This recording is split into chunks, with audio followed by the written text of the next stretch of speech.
Thank you, member. Member for Burnaby North. Thank you, Mr. Speaker. Today I rise to talk about creative expression as a quality of leadership, as an important political skill.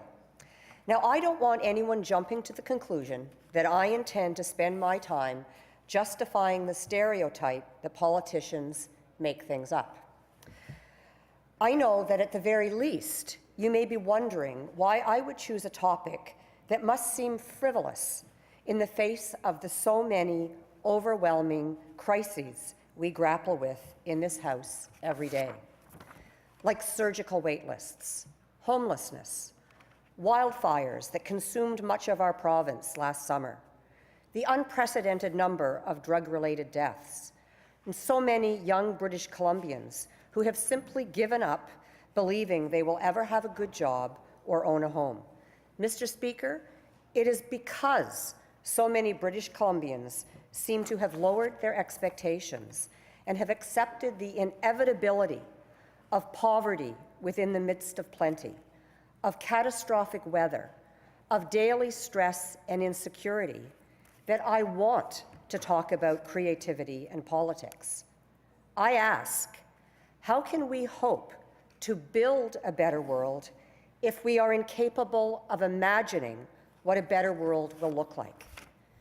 How can we fix the social ills that stalk our families and communities if we can't even imagine what it feels like to sleep in a doorway, to be in so much physical or psychic pain that we'll gamble our lives on the temporary release of a street drug, or to feel the indignity of laying in our own filth, waiting for an overworked care aide to come and tend to our needs?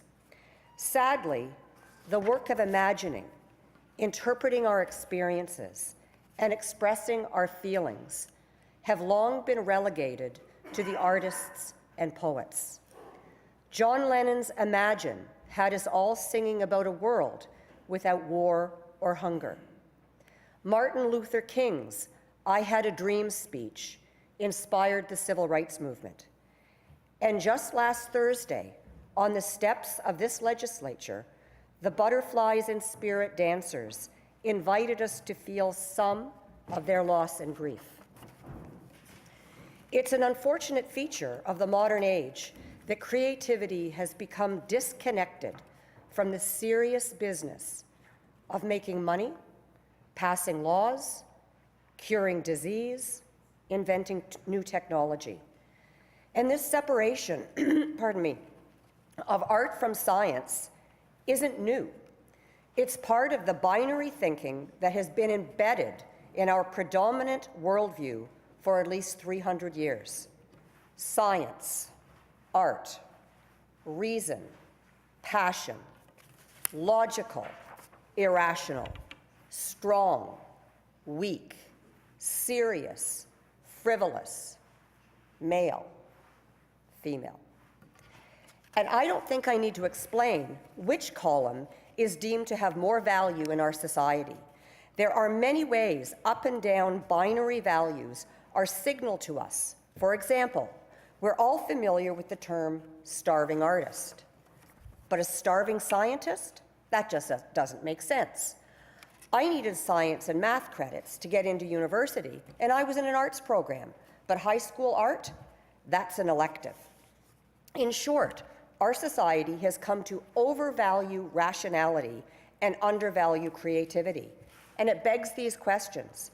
Does society produce politicians with underdeveloped imaginations? And if politicians could think and act more imaginatively, would we be able to come up with more effective solutions to the problems that challenge the people we represent? And might we even avoid playing a role in creating those problems in the first place? I believe the answer is yes. Our ability to reason is of course useful because it arranges our ideas. But imagination is also an important mode of mental action because it creates new ideas. And I have another question for us to consider. If creativity is an essential political skill, one that helps us think outside the box and feel empathy for those affected by our decisions, is it something we can and should develop within ourselves as politicians? And again, my answer is yes. Now, I'd like to go on and talk about some of the ways I think we can develop our sense of creativity, but I'd like to hear from the member opposite about his thoughts about this as well. Thank you very much.